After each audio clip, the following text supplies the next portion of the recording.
The Languedoc-Roussillon coastline, formed by the dunes of La Petite Camargue or La Basse Plaine de l'Aude, is shaped by two rocky headlands, the volcanic cliffs of Cap d'Agde and the plateau of Cap Lucat.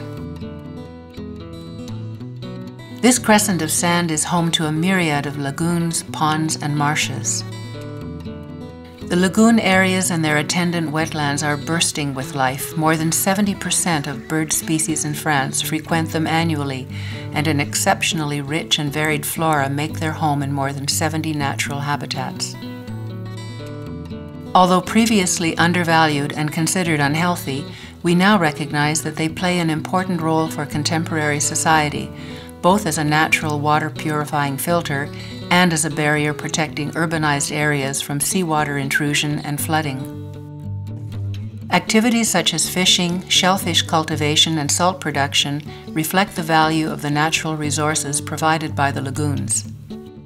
These areas are also fundamental in the development of tourism and recreational activities such as hunting and outdoor sports. The lagoons and the natural habitats that surround them are a serious challenge for the region.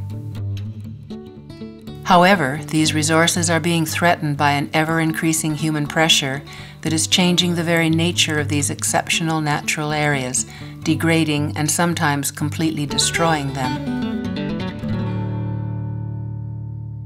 Those who manage the lagoons are finding that they face common problems with regard to coastal preservation. Driven by the Pôle Relais Lagune Méditerranéenne and associated with Conservatoire du Littoral, 5 of them in Languedoc-Roussillon decided to work together to find solutions. They approached the Graine LR, head of the Environmental Education Network, and the laboratory ArtDev for their expertise in managing visitor numbers. Together, they set up a large and ambitious 5-year project led by the Conservatoire d'Espace Naturel du Languedoc-Roussillon. The CNLR has provided technical and financial coordination and has made available their expertise in environmental engineering.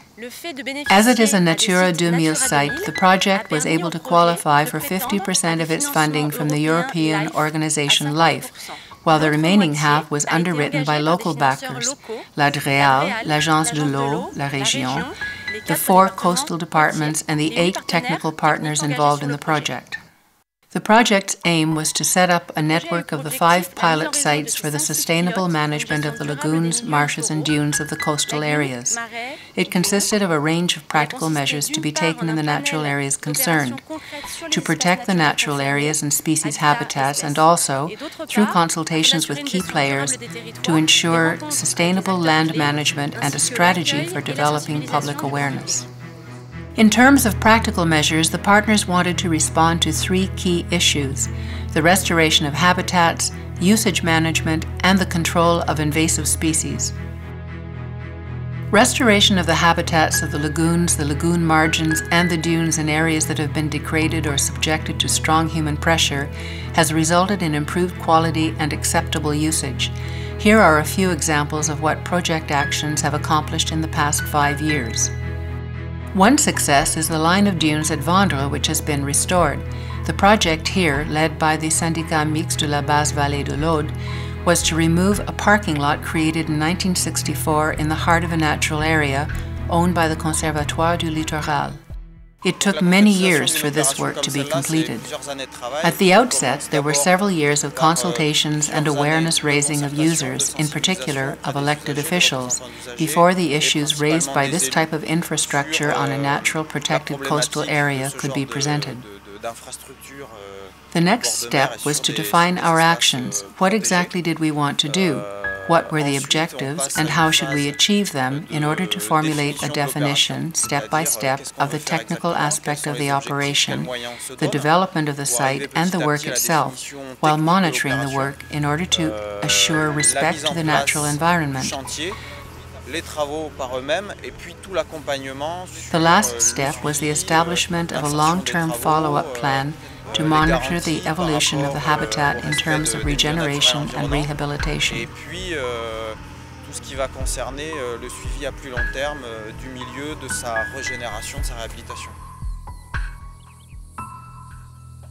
Among the measures being undertaken for habitat restoration, the Syndicat Mixte de la Camargue Gardoise has focused its attention entirely on the dune system of Terre-Neuve on the site of l'Espiguette. We are here on one of the highest dunes on the French Mediterranean, a remnant of a line of inner dunes dating from the 16th century, and which today is still in very good condition. It is absolutely necessary to maintain it, as it is an extraordinary heritage. Unfortunately, this dune underwent agricultural development in the 1900s and was leveled in some sectors, as witnessed in the wasteland that surrounds it today. Agriculture was gradually abandoned, giving way to wasteland where low vegetation has developed at the expense of rare habitats considered endangered at the European level. This project is particularly experimental. It is being permitted here because it is on an exceptional site, a very large and only slightly developed dune. There are other dunes as well that are far enough from the sea and not yet urbanized, where large projects could be undertaken to aid in recreating the natural dune topography. This experiment falls within the framework of the LIFE project that we were able to set up. It is these programs that give us the means, thanks to European funding, to experiment with new projects that could later be utilized in other similar situations.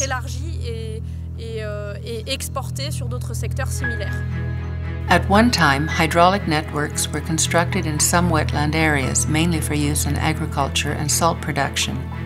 Today, these channels and their sluice gates allow wetland managers to ensure the exchange of water between wetlands and lagoons, with the aim of maintaining and preserving these environments with their high heritage value. In order that these hydraulic systems could be fully adapted to their new role, Ciel undertook restoration of the salines de Villeneuve et de Frontignan. Working with the backing of LIFE, Ciel is the project manager for the restoration of water channels connecting wetlands and lagoons.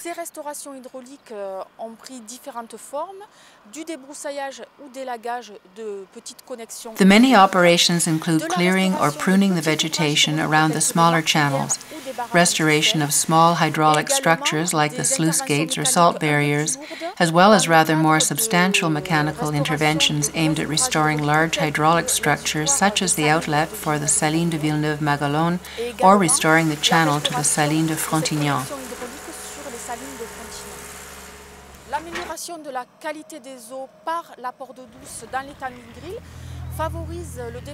Improving the quality of freshwater intake through l'étang d'Ingril promotes the development of existing economic activities, such as professional fishing on the lagoon and aquaculture on the north side of l'étang d'Ingril. To address the loss of nesting sites of gulls and waders, the Syndicat Mixte du Bassin de l'Or, in partnership with the municipality of Moguio, has rehabilitated a tiny island, thereby providing additional space for the colony nesting species. The restoration of this nesting island is part of a larger project that includes controlling the usage at the Pointe du Salaison and the Baie de la Capulière, both heavily frequented sectors in the Moguio municipal area. We are trying to create a quiet area where birds can nest. A wooden fence will protect this particularly sensitive site. Il va y avoir une barrière en bois qui va être apposée pour que les véhicules évitent de se garer trop près et que les personnes donc viennent sur ce secteur particulièrement sensible. At the same time, in a different area used by visitors, we will be posting signs to raise awareness of the species and habitats targeted by Nature 2000. En posant des panneaux de sensibilisation, notamment sur les habitats et les espèces visées par Natura 2000. Use of the coastal areas by the general public is considered essential by the land managers. Although economic issues, tourism, and outdoor activities all play a role in the life of the region, they also constitute a cultural and social challenge. This exceptional heritage must be shared. If, on the other hand, usage is not controlled, it could cause damage to these sensitive areas. The problem facing the dune areas is that people heading to the beach want to get there as quickly as possible. So, more often than not, they take the easiest route, cutting straight through the dunes. This constant trampling over the dunes throughout the year, but particularly in summer, does significant damage to the dune vegetation. Ce piétinement constant tout au long de l'année ou assez important pendant la période estivale fait du mal aux espaces dunaires. Toutes ces arrière-plages qui sont quand même bien préservées. On all the inland beaches, which have remained well preserved because they are owned mainly by the Conservatoire du Littoral, the number of visitors, which is significant in this area in the summer holiday period, must be controlled. Donc l'idée c'est vraiment d'essayer de canaliser la fréquentation qui est bien sûr sur notre secteur. We must preserve the tourist activity, which is important, as well as the rare and extremely fragile flora and fauna of this environment. Cette activité touristique qui est importante et la préservation de la faune et de la flore principalement, hein, qui est une flore très particulière, extrêmement fragile. In the Vendre dune, we have counted 16 kilometers of unmanaged paths. 16 kilometers. 16 kilomètres. We are here on a site that well represents all the problems related to use or overuse by the general public. On one side, we have the shore frequented by beach users, and on the other, a zone of Salicornia steppes or saline scrub and beach areas with ideal nesting conditions for many gulls and shorebirds.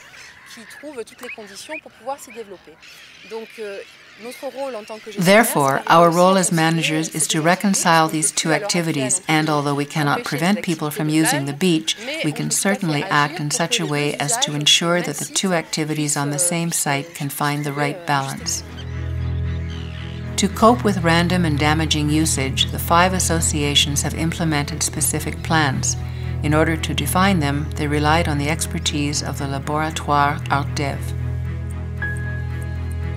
At all of the sites, before work was begun, the laboratory analyzed the visitor numbers through counts and opinion surveys.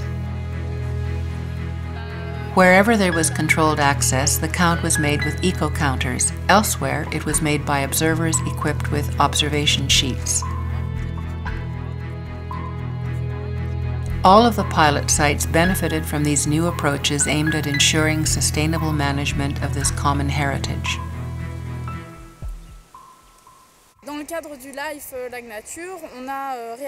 Overseen by Life Lag Nature, facilities were created on this beach to channel foot traffic and to secure the fragile dune areas. We used a system of ganivelle, a type of fence normally used to restore the dunes and to establish vegetation.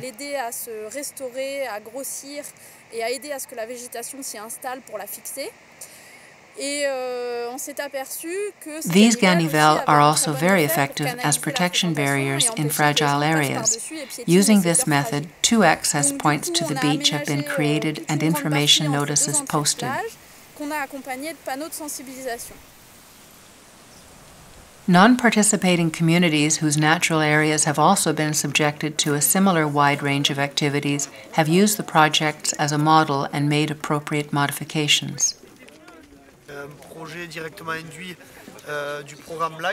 This is a project headed by Lag Nature and conducted by the municipality of Vendre in order to reorganize and channel foot traffic on a much-traveled route in this fragile sector.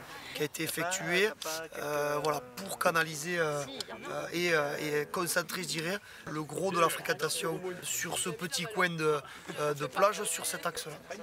The project Lag Nature was the catalyst for all improvements of the beaches at Vendre.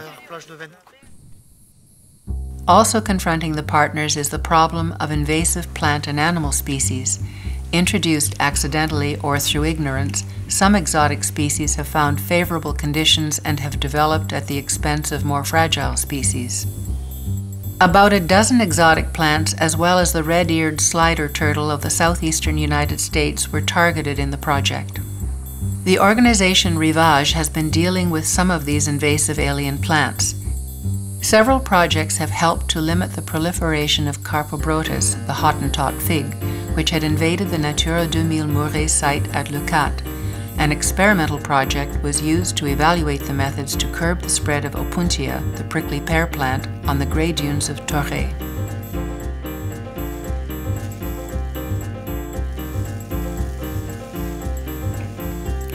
The proliferation of the red-eared slider turtle is a particular concern of the association Sembo and Ciel on l'étang de l'Or et les étangs palavasiens. The rapid proliferation of this exotic species could affect the populations of the European pond turtle, a regionally historic species declining in their range. Over the 5 years of the project, they have experimented with different methods for the capture and trapping of the turtles, the results of which they have shared with all coastal administrators. We must be cautious, however, for although the impact of these invasive species is well known, large-scale control can be very expensive with minimal effect. So, in addition to the projects, the partners have developed strategies to limit the introduction of these species into that area. Monitoring schemes have been implemented with the aim of identifying project priorities that integrate communication and awareness. Each of the project's interventions has been evaluated before and after modifications, with follow-ups carried out by the ecological experts of the CNLR on procedures approved by the project's scientific and technical committee. To promote sustainable practices, the partners set out to meet with 3 different groups: the general public, who use the beaches and natural areas, tourism professionals, and livestock farmers. The GREN manages the educational part, the awareness campaign of the project Life, in close partnership with the CNLR, which runs the entire project. As for us, we concentrate on the educational part where our expertise lies. A group made up of educators, organizers, and local communities of the 5 main sites in the Life project agreed to work together for several months. We concentrated on various principal targets. The first objective was to develop a tool that could be used by everyone, something that could be moved along the coastline over the years. The second aim was that this tool must attract and challenge by its presence alone, and be one that we could place anywhere along the shoreline, on a beach or a lagoon.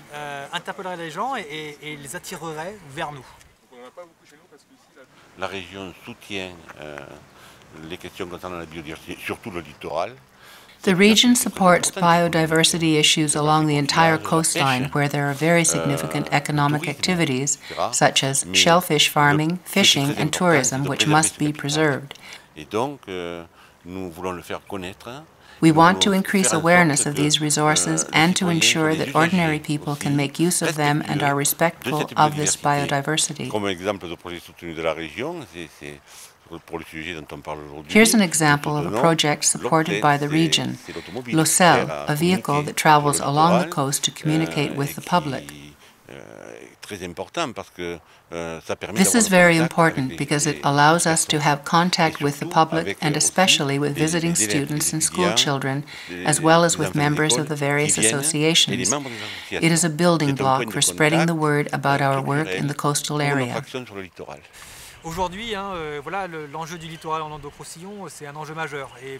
Today, the Languedoc-Roussillon shoreline is an increasingly major challenge. Our aim is to make certain that the educational aspect is always present throughout all projects that affect the coastal area. It is important that education become an automatic reflex for all elected officials and for those involved at the local level, and that it be an integral part of all planning or industrial projects in the preliminary stages of consultation. To assist the public in getting to know and to understand these areas, facilities such as the following have been set up on these 2 pilot sites. The Maison de l'Étang de Sas-Leucate was equipped with a museum that illustrates both the lagoon and dune habitats and also promotes traditional activities around the étang. At the Tour Carbonnière and the Bois du Boucanet, improvements have helped to raise people's awareness and their understanding of the natural environment through which they pass. project leaders set out to meet members of the hospitality industry, farmers, and people in related services. They were able to exchange ideas related to environmental and heritage issues. They considered measures aimed at developing the common goal of improving and protecting the environment. It was in this way that the network of supporters in biodiversity and landscape heritage became the Camargue Gardoise at the initiative of the SMCG. In the move towards long-term management of these environments, the 5 partners have also organized a series of meetings and training sessions directed at the police as well as at policymakers. Environmental police in France are assigned to several agencies, each having its own particular skills. These meetings have helped to forge a link between the administrators of the lagoon sites and the various environmental police forces. The idea of environmental police is something new for us. We had already worked on regulating motor vehicles and natural environments, but without the organization that exists today. We must now coordinate our efforts in state and public institutions with the actions of local administrators. The importance of getting together on this day is to share our ideas and strategies and then to organize at the local level on how to communicate the changes. Police participation today was part of the coordination of the various administrations, as everyone is working toward the same objectives. Each police group, whether administrative or judicial, has its own expertise. It is sometimes difficult to know who does what and how.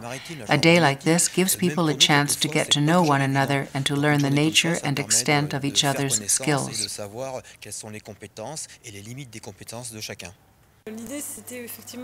The idea was to bring together the police and the government departments responsible for organizing the surveillance, to try to understand how they can work with one another and to see what contribution we could make in our role as administrators. Quelle pierre on peut amener à l'édifice, nous, en tant que gestionnaires? Alors, une journée comme aujourd'hui, c'est effectivement une marche qu'on peut franchir. A day like this is a step toward a better understanding of each other as well as improving the technology so that the organization can be more effective in protecting these areas. Et dans plus d'efficacité, je pense, pour la protection de ces musées. All of the policymakers were, of course, involved in the project, elected officials and government services, as well as local, regional, and interregional technical facilities. The goal of the workshop was to share information about the project's actions and results with those responsible for the region's management and development. Almost the entire Mediterranean coastline was represented here today, and everyone had something to contribute. The beaches of the Gros du Roi are very popular all year round. This is a fragile environment monitored and maintained by our community with a team of 12 members. We are concerned about all such areas.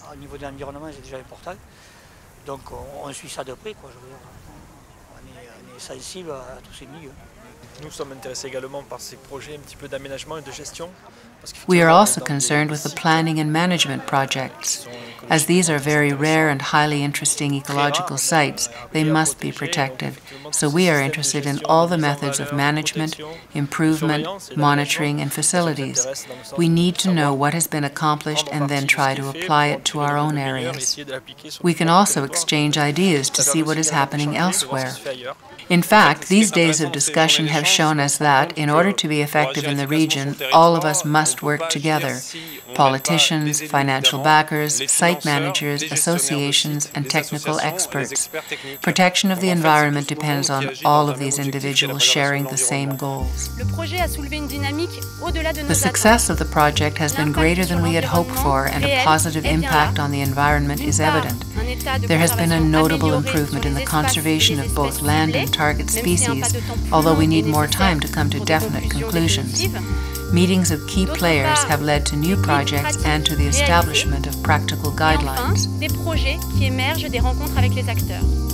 5 years of mobilization, deliberation, and concrete actions, as well as experimentation, have given life to this extensive project. Achieved in synergy with a comprehensive approach to the region, Lagnature has enabled us to create the right conditions for bringing about changes in practice and the acquisition of new ones. This innovative approach was the driving force of the project and falls entirely within the objectives of the European 2020 strategy. Now it is important that we share what we have learned with other coastal administrators so that they too can benefit from our experiences and the tools that we have developed. The outlook? The Pôle Relais Lagune Méditerranéenne and the Réseau des Espaces Naturels Protégés du Languedoc-Roussillon will ensure that what we have learned will be passed on. In this way, the positive energy generated by this project will be sustained and will act as a springboard for administrators and elected officials in Languedoc-Roussillon and elsewhere, enabling them to take measures to preserve the lagoon areas.